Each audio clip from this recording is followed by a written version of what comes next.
Well, good afternoon, good morning, good evening, everyone, wherever you are in the world. Let me just make sure we have sound working. Yes, we do. Great. So we can do that and pull that out. Okay, cool. Hey, how are you? Happy 2019.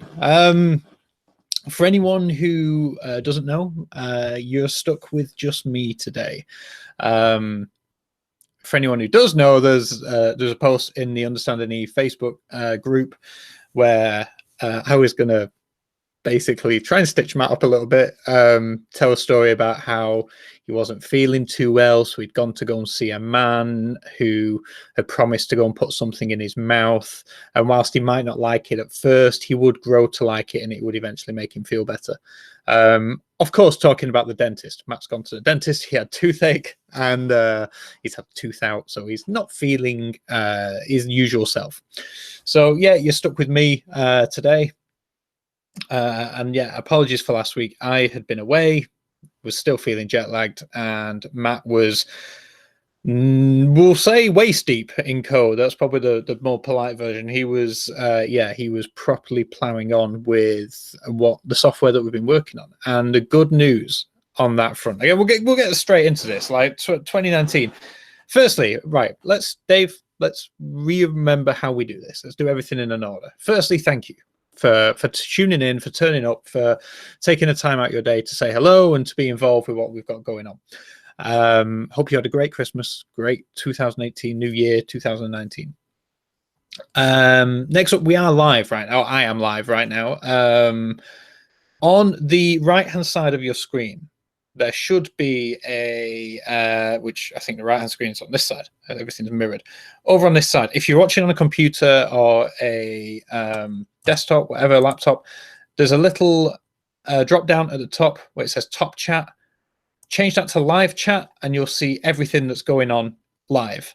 So Nick, Howard, hello, thank you for joining. And then the chat box will appear. You can get involved, you can ask questions, and that, as you can gather, it's live, so you can get involved, you can ask questions. As the title says, Q&A. Get involved. We've got any questions you have regarding e-commerce, eBay, Amazon, Magento, UnderstandingE in general, ask them. Let's have a bit of a two-way conversation to get 2019 kicked off in the right way. What else? If you're watching this right now, underneath the little video, there's a little thumbs up button, probably around there, I think, near there. Click that little thumbs up button. It just makes me feel good about myself. I'm actually watching there's obviously a slight delay. I nearly got it right. I nearly got that bang on for the thumbs. Whoop, whoop, go me. And what else? Share this with anybody who you might find it useful or entertaining and all that good stuff. If you're watching the recorded version and we're not live anymore, still get involved in the comment section down below. We will get back to you as soon as we can. Right, that's all the YouTube stuff out of the way. On to, where we were, last week. We weren't here. I was pretty much asleep, I think, and then Matt was coding, so we'll talk about that because that is close. Now, anyone who's been through the UnderstandingE building a website for $99 course, you will know that in that course we make the point that the home page is the last page that you design. As much as it's like inbuilt into that you want that to be the first page, that's not always the best way to do it. The home page comes last. This morning, Mr. O was sending me screenshots of him working on the homepage. So that gives you an idea. We are super close. Everything looks like it's working. We're putting the finishing touches together. We're maybe a couple of days away, maybe. But yeah, the software is ridiculously close right now, which is exciting because, like I said, I've been helping out with the stuff that I can do, obviously not Cody related, but just knowing what this software does and how it interrogates your listings is pretty cool shit. So yeah, looking forward to being able to share that with you over the next weeks. Hopefully in the next week or two we'll be able to show you more about what that does and what it's what is going on. Howard, this is what is it? This is a new site for. It's not so much a new site; it's new software. So it's a software tool which is going to basically show you. Version 1 is going to show you how to make your eBay listings better. It's going to give you. It's going to basically interrogate the hell out of your eBay listings and pinpoint all the things that you're doing which are hurting your visibility and therefore your sales. For anyone who's been on our product research webinars before, we say this every single time. We've still never found the perfect eBay listing, and that's what this software is aiming to fix. We're hoping that one of you guys will figure out the key to the perfect eBay listing. Nick, Widget Chimp going away? Absolutely not. Widget Chimp is still around. It's still doing its thing. The responsive design listing templates is still there. It's not going anywhere. This is like a separate thing. It's got a similar name. I'm not sure if has Matt told you the name before. I can't remember. If anyone can guess the name in the comments or tell me the name in the comments, and I'll say it. But if not, then it might still be a secret. But no, it's a separate software to Widget Chimp. Does its own thing, but it is in. Don't think. Okay, cool. In which case, I think the best way to describe it is there'll probably be a package or a bundle thing that we can throw together for it. Again, with UnderstandingE Premium as well, because it all ties in very nicely with what we're doing. And this is just one thing. And the beauty of this is, like, we've had these ideas. We've had a big idea for about 3 years, and it's a bit of a monster. And it's the problem with that is it's like, how do you build a mountain? How do you move a mountain? One rock at a time. And these smaller chunks of the software that we'll be releasing are those smaller chunks, because we can then take bits of these software that will build the much bigger picture, if that makes any sense. But yeah, that's so yeah, that is coming hopefully very, very soon. And then hopefully from that, you'll be able to see a lot quicker movement from us on these software ideas that we've had, and they're all aimed around helping you sell more online, or sell more on eBay or Amazon, or removing headaches that you have with selling on those platforms. So, and the beauty of it is like the back end, which powers the new software, can pretty much be copy and pasted into other softwares, which saves a whole lot of time. So yeah, the software stuff is very exciting right now. And like I said, I know Matt's been working stupidly hard. He was up at 2 o'clock this morning. I was still awake. He'd been to sleep and woken up. So he's been up working on that. And yeah, we're excited. We're excited for this software stuff. It's going to be a good time. Which again, the next thing that we should probably talk about is Magento. Now, Magento is a curious one. It's still something. There's still something that we're not quite happy with, and I only saw today because I was away. I think it was Kevin maybe who posted in the group chat. Review chimp. Close. No cigar, Mike. It is a chimp. It is a chimp, but it's not review chimp. No, it isn't review chimp.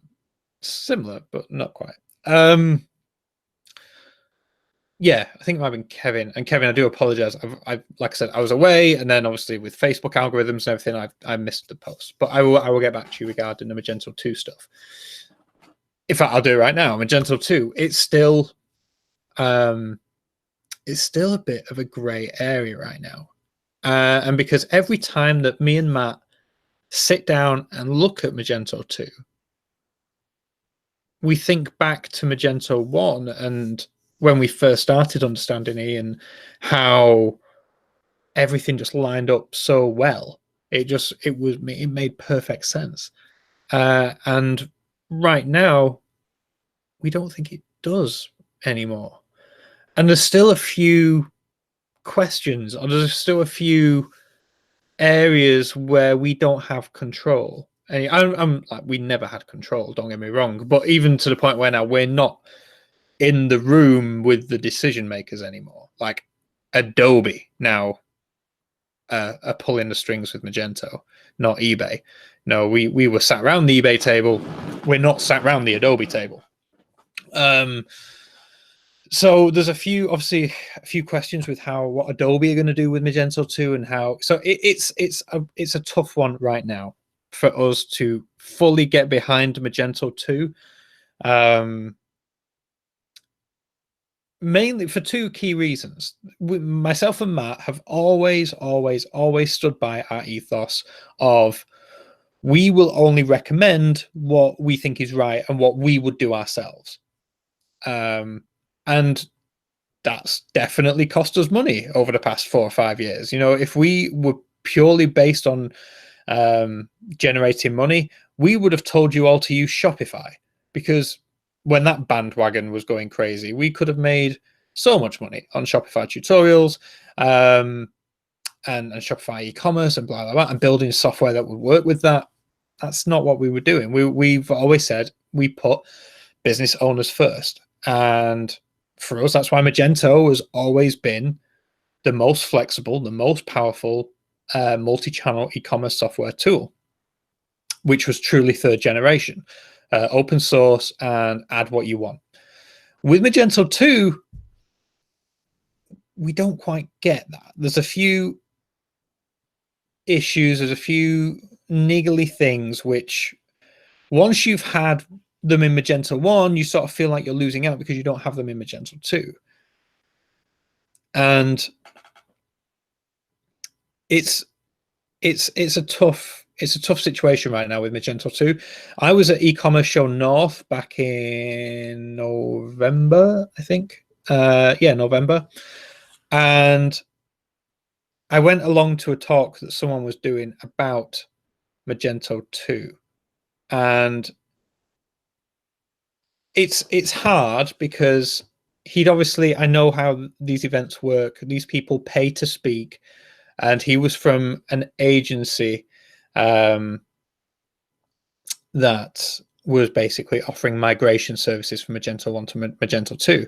So he was clearly going to want to sell that. That was what he was hoping to get his ROI back on the amount he paid for a talk. He was hoping to win some business.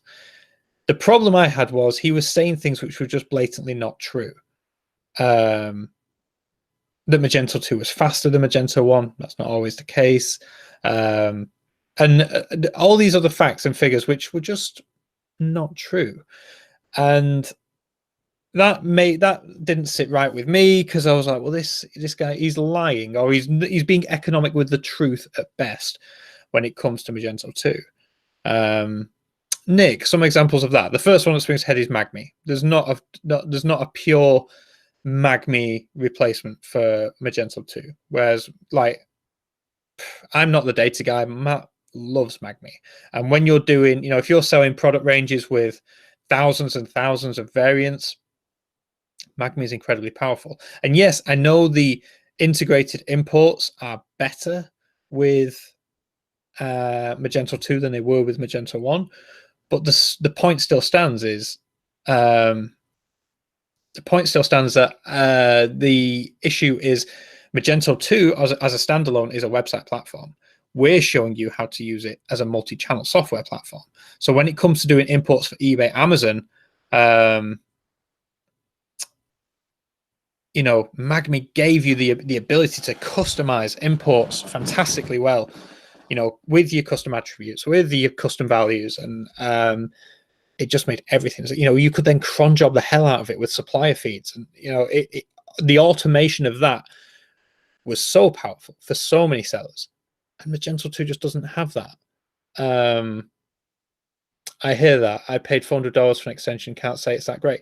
And that's the thing. It's hard when you've had something good. Why would you move to something, especially if it's an integral part of your business? Which if you're a type of business that only does imports or new stock updates 2 or 3 times a year, you can stomach it. You can swallow it. You can spend your time doing it. But if you've got supplier feeds and your stock is changing regularly, MagMe is just a godsend for that stuff. And then, like, so when you've had it to then changing to a software where you don't have it, you almost feel worse off. Especially when you look at the other things which Magento 2 apparently does. Magento 2 is faster. Depends what sort of server you're hosting it on. Depends what sort of caches you're using. It's not always the case. Depends what sort of theme you're using. Depends how many extensions you've got, using.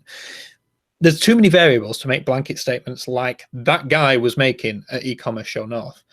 Howard, please tell me there's a video of you bursting his bubble. I was so tempted. But then I figured, it's like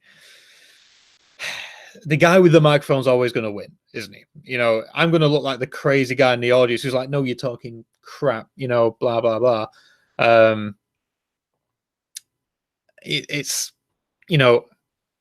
I tried to speak to people afterwards and be like, I didn't really agree with what he was saying, blah, blah, blah. But again, he looks like the expert. He's got the microphone. It's the old, that old chestnut. And it was funny because right next to this stage where this guy was talking was M2E Pro.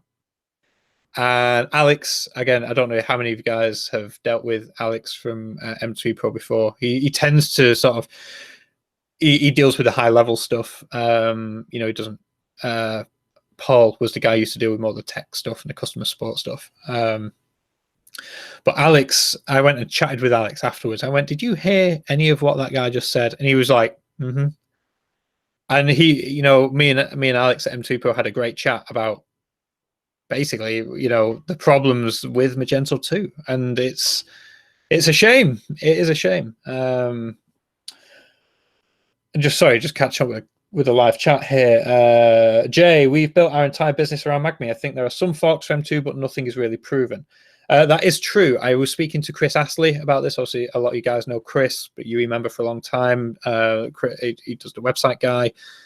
Usually my go-to if ever somebody's looking for customized stuff with Magento and M2 Pro, because he sells. He sells car parts and stuff, which is one of the trickiest categories to sell in. And so Chris knows his stuff, and Chris has been helping people deal with Magento 2 stuff. And I sort of said to him, like, what's the Magme situation? He's like, yes, if you go into the GitHub, there are a few people who've tried to fork it, and, it can do the basic imports, but as far as like the crazy variation stuff, doesn't really do it. So yeah, Jay, I get it. Howard, thank you for stopping by. Catch up with you soon. Nick, the Magme and Magento 2 I've worked with a little, there was a lot of issues. Yeah, that's it. I think, again, with the basic stuff, someone has sort of fudged it and made it work. With anything, when it comes, like I said, to eBay, Amazon specific, with variant products, parent-child, I don't think it works. I've never seen anybody state that it works. So that's an issue.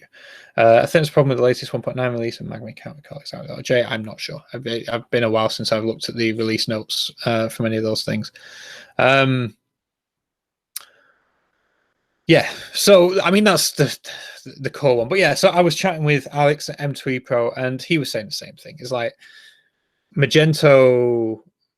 I can't really go. I can't really go into that. It's not really my news to share. But basically, M2E Pro are looking at doing their own development for potentially their own sort of software, which would handle orders, inventory, blah blah blah.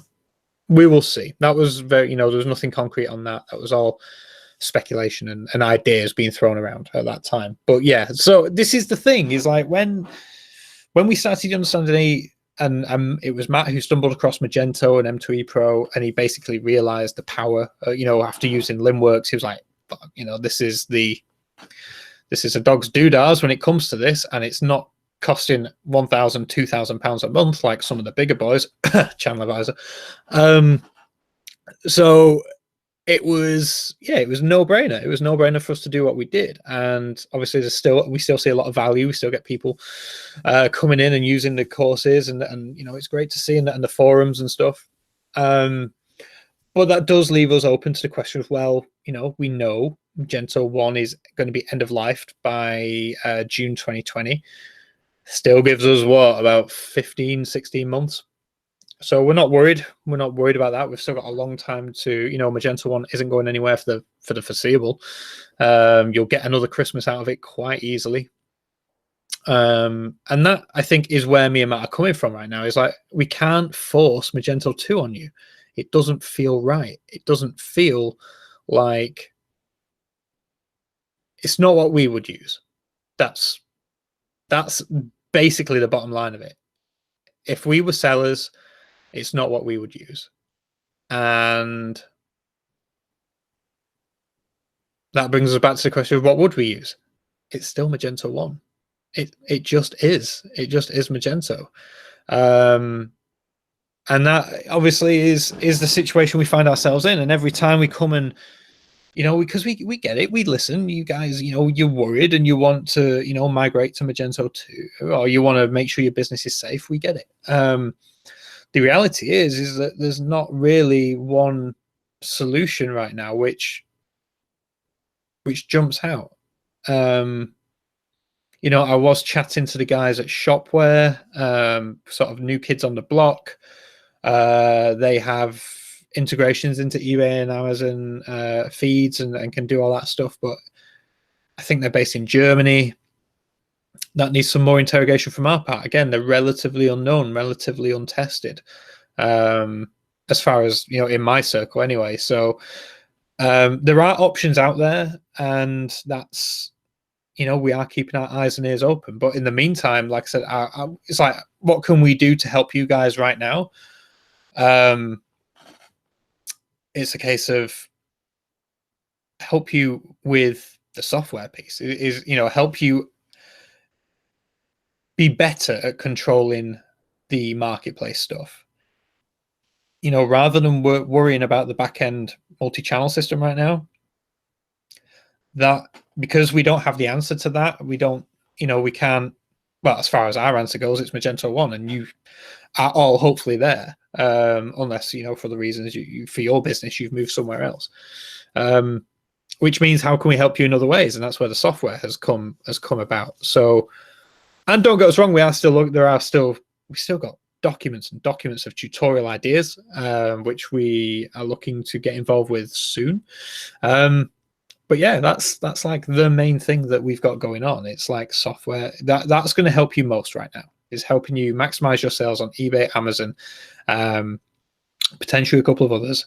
And yeah, so that's where we stand with Magento right now. Back in the chat, Jay, for the release notes 1.9.4, we've removed the CC module. As a result, third-party modules that depend upon either the CC save method or the XML Connect method will not work as expected. I think Magme depends on XML Connect. Neo say we've not upgraded out of 1.9. Yeah, I don't know, is the honest. Again, if that's in the release notes, I don't know. I'm not the techie codey one, so again, I don't know enough about how Magme works. I know it's all database related and wizardry happens somewhere in there. But yeah, if that's the case, then stay on 1.9. It's stable. It works. I'm sure the difference between 1.9 and 1.9.4 is not really not going to be groundbreaking anyway. Jay, I'm quite eager to see what software offering is up your sleeves. You'll see the first one soon. You really will. Like I said, I'm trying to think if I can show you any. I said I was chatting with Matt this morning. I'm not sure. Let me see what's on the screenshots. I might be able to quickly. Is that going to auto rotate? When did I become an old man with technology? Like, I don't know how anything works anymore.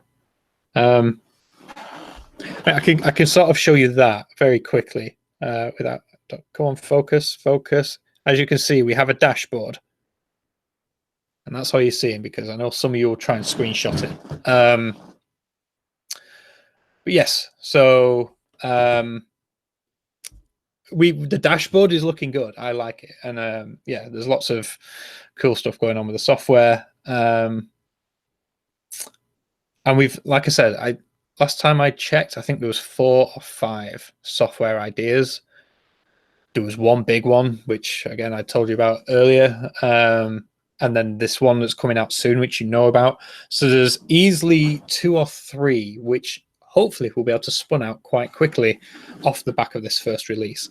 The other thing worth noting as well is, obviously, as with anything software related, we're trying to keep to sort of like an agile method and minimum viable product to get it out, get people using it, get people testing it. Needless to say, this sort of stuff is not business like sensitive. It's not, even if it's beta, it's not going to destroy your business. It's not going to pull all your listings down or anything like that. It's safe, but it's basically, we want to test it and then add functionality as we go. There's some very cool functionality which we want to add, but it just takes a little bit more development time. And in the meantime, we'd rather get it out, get you using it, get you loving it, and get you benefiting your business. So yeah, software, definitely more coming. And yeah, Matt is in the mode. Matt is in the zone. If anyone remembers, when was it? About September, August last year, when we did a webinar, Matt was very open and was sort of saying how he lost sort of motivation. He was struggling, he was not struggling. He was just like content in how things were. And he was finding it hard to, sit at the computer and code. The good news is Matt is very much back. He's back doing his crazy hours. He's motivated as hell to get all these software ideas out, which is great. It's great to see Matt back with his purpose again. I think he just needed a break because we'd been pretty hard at UnderstandingE for about four years or so.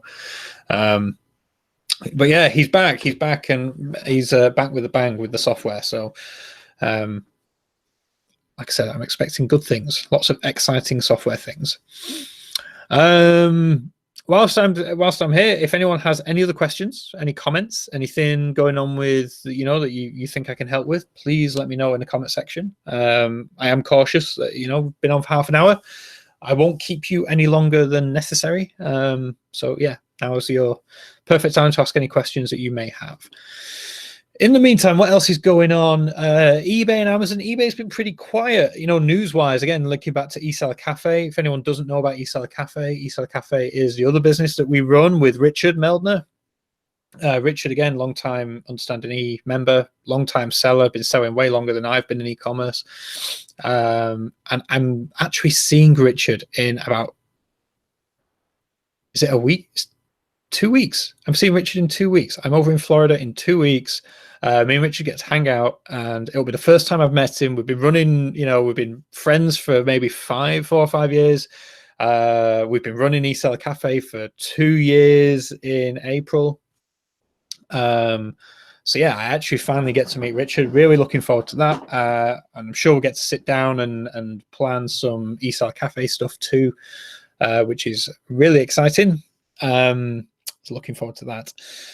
Yeah, for anyone who doesn't know, eSeller Cafe is an e-commerce news website. We keep you up to date with all the latest news and goings on from literally around the world with e-commerce. You head over to esellercafe.com and you can subscribe to a mailing list, or yeah, you'll basically bookmark it. You'll keep up to date with all the latest and greatest news from e-commerce. Obviously, like I said, eBay's been pretty quiet. Not much going on there. Amazon, the biggest news out of Amazon since obviously Black Friday results was Jeff Bezos getting divorced. That's going to be a costly one, isn't it? American divorce, they don't fuck about. So yeah, they reckon it will be the most expensive divorce in history, and he probably is not going to be the richest man in the world for much longer. Yeah, curious. Don't get me wrong, I'm sure his wife has had to put up with a lot whilst he's been building Amazon, but I'm sure she's been kept in a pretty cushy lifestyle as well. So swings and roundabouts.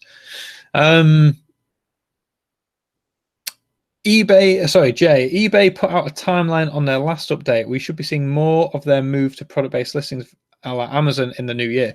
Yes, this is a curious one for me, because that's what they've said. And that's what they've said for a while, is that they've been moving more towards, obviously, this catalog style listing. And I don't doubt eBay, I'm just going to say I'll see it when I believe it, because I don't, from what I've seen and from what people have sent me screenshots of, they appear to be struggling a little bit.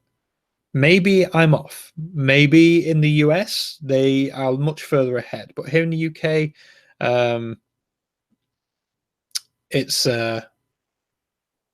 it's a weird one. It's a weird, and I don't know is the honest answer. I don't know how long it will be before we see the full catalog listing thing from eBay. They have set timelines for this year to start rolling it out.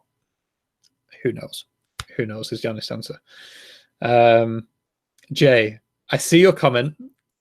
I almost said exactly the same thing because I saw that statistic as well the other day. I think I heard someone mention it on the news, but I didn't want to rock the boat too much because say we have some fantastic female members of UnderstandingE who are out here grafting and grinding in order to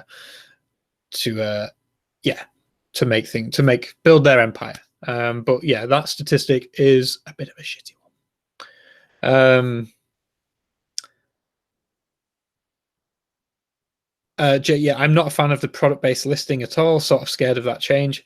I think it's it's going to be a big change. It's going to be a huge change, and I think it's going to affect eBay as a whole in quite a big way. Are sellers going to like it? Probably not. Are buyers going to like it? We don't really know. What sort of metric? eBay's whole system works on having multiple sellers selling multiple different products and all having their equal chance at visibility. Now, if you then take, the search from having like 1,000, I don't know, Pixel phones and change that to one Pixel phone with 1,000 sellers, but one buy box or 3 buy boxes, I think was speculated, like cheapest, fastest delivery, closest, maybe something along those lines. What happens to all those other sellers? Where do they go? So it's how they're going to display that information. I don't know how they're going to share sales. I don't know. So this year is going to be a very, very interesting one for eBay. I hope they know what they're doing. Is the honest answer. I hope they know what they're doing. Amazon, Christ, they're just good. Yeah, I know in Matt's predictions, back last year of eCommerce predictions 2019, he's predicting that Amazon have been too good for too long and there's going to be a major screw up somewhere. I don't know. I just see continued domination from them. I don't see anything which is going to slow them down happening.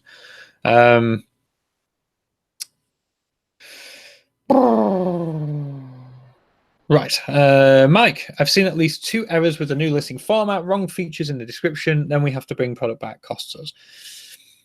Yeah, this isn't the first time I've seen this either. I've had another, I just realized how scruffy I look as well by today. I do apologize. It's, this is my usual workwear. Yeah, this isn't the first time I've seen this. In fact, another UE member has privately sent me screenshots of the listing that they submitted to eBay, and it was good. Listing was good, description was good, item specifics were on point, images were great. And eBay then emailed them a couple of days later with these revised changes, and they'd removed most of the description. They'd removed a lot of the item specifics. They'd simplified the title. And I was just like, they've made it worse. They've literally eBay themselves have made that listing worse than what a seller had submitted to them. The seller had done a better job than what eBay was. I was looking at it, and he was asking me why would they do this, and I had no answer. I was like, I have no idea. You had provided the potential buyer with so much more information, with so much of a better idea about what they were buying. Why eBay have chosen to remove some of that information made no sense to me. So I get it. They're definitely testing. They're definitely going through some beta stuff. I don't know. I honestly don't know. Jay, returns are a huge issue in the news recently. Customers insist on them and it bleeds more sellers dry. It does. And that's another Amazon thing that we get to thank them for. Amazon are fantastic with customer service and returns. You know, the other day, I bought something for my grandma, a fire alarm. Her fire alarm had gone off or needed replacing. She asked me if I could get one next day on Amazon. I was like, yep, absolutely. Got it there. It didn't work. It was dead on arrival. Opened up the customer support thing with Amazon. Was like, yeah, it doesn't work. No questions. Like, right, yeah, here, print off the returns label, take it to, you know, how do you want to send it back to us? I don't know. Post office. That was the closest one for me. So like, yeah, we'll send you a raw mail label. And I literally sellotaped it back up in the box, packaged it all back up, stuck the label on, took it to the post office. The guy at the post office scanned the barcode, put it in the pile. I walked out of the post office. I had an email from Amazon telling me I'd been refunded. And it's like they hadn't even, you know, I could have sent them a brick in an envelope and they'd refunded me immediately. And that affects my expectation now from everyone else, because I've had such a good experience with Amazon. Not only is it going to make me more likely to trust them and want to shop with them again, they've turned a bad experience into a good one. But for any time I don't buy through Amazon and I have to return something and it feels like a ball achy process, you know, I'm like, well, next time I'll just go to Amazon. Yeah, but I mean, the buyers and returning products is a huge issue. And that's why, you know, it's so important to have good quality listings. To you know, we have to remember that buyers cannot pick up and examine our products. They have images and titles and descriptions to go off, and that's pretty much it. So you know, that we have to give buyers all of the information that we can in order to make sure that they have an informed buying decision. And if we fail at that, then guess what? Items are coming back. They're going to cost you money. Jay, there are 101 white papers on how streamlining free returns helps sales, but I really don't buy it. Free returns does help sales because, again, builds trust. But does it, does it open you up a little bit? It does if, I mean, you've got to remember, eBay buyers are not the sharpest knife in the drawers. They're scared people. We know this. But yeah, I still think free returns is a good thing to do. I think that's where, I think it's the norm now in a lot of unless you're selling something like washing machines or, you know, something big and bulky, safes. For anything else, free returns is almost a must, and most people build it into the item price, because hopefully the amount of returns you get is a lot smaller. It's swallowable, is what I'm saying. So yeah, that's pretty much my thoughts on returns. Again, the problem with white papers and statistics is that they can be made to show whatever it is that you want to show. Okay, guys, it's been 40 minutes. Jay, it depends on the product. If you're pushing an impulse buy, they will do it to try it, then return. Yeah, that is true. With a lot of the smaller things, a lot of impulse buys, smaller ticket items, people can buy on impulse and then almost get like buyer's regret afterwards and look at returning it. Yeah, it's an interesting one. Main snags when Amazon changed photos listing description. Yeah, yeah, for sure. It really is annoying, and that's probably because someone's trying to piggyback your listing and has submitted information to Amazon, which Amazon then thinks is more relevant, and it ends up with some sort of weird hybrid between what you've sent and what they've sent. And if they've not done a great job, if they've not been diligent in the information, and Amazon's like automated thing hasn't picked up, you know, what good quality is, then it can be really annoying. I've done that with a few people recently. Last year, someone selling golf gloves. Oh no, it was gardening. It was a gardening tool, and whoever we had red, blue, green, different colors of this tool, and this other seller only had red. So he had changed it so that the bullet points on Amazon said only available in red, and we were like, no, this isn't right. It was a whole mess. But yeah, you end up trying to battle people over an Amazon listing, and Amazon are ultimately the decision maker. It's a weird world that we live in right now, especially when you're dealing with no duplication and stuff like that. Anyway, I've spoken for long enough. I am going to. Howard had loads of listings for toys which have been changed to say multicolor but removed important info. I get it. It's a pain, and it's times like a wrestler's name. Yeah, kind of important, right? Kind of not going to change. Yeah, don't get me wrong. I get that it's a challenge for Amazon having to deal with all of that data and all these sellers and all thinking that they know best when coming to sell their products. But yeah, it's almost like certain sellers that have a good stand-in, that have been selling for a long time, have a lot of sales under the belt, have larger inventories maybe, should have more clout, I guess, when it comes to deciding what a listing should look like. They should be more trusted because they're a good seller. They've sold more. They know how it works. They know how to list and know how to sell clearly. So I feel that internally, Amazon should maybe have much more of a better ranking system for like, this guy's 3 months, old. He probably doesn't quite know yet how things work, what works and what doesn't. He's experimenting. We maybe won't overwrite a seller who's been selling for 5 years and has, over $1 million turnover on the platform. We probably won't overwrite their listing with what he submitted, but that seems to be what happens sometimes. Anyway, yeah. We can't control it. We got to live with it. That's how it goes, unfortunately. Anyway, guys, I'm going to wrap it up here. Thank you so much for taking time to join me this Tuesday. If you haven't already, hit the like button and subscribe if you are new. That way you'll get updated every time that we go live. We do go live every Tuesday, 3 o'clock UK time. Yeah, that's everything, I think. So, with that said, enjoy the rest of your week. We have some cool stuff coming up soon. I don't know what next week's topic is yet. Me and Matt still need to sit down and work on a schedule for the next few weeks. Like I said, I'll be in Florida for a few weeks as well. So, but I will be here, but I'll just be, in a different time zone. Yeah, that's everything. Have a great week, guys. And yeah, as always, forums are always open. The Facebook group is always open. Anything pops up, let me know. If not, I'll speak to you all next week. See you guys then.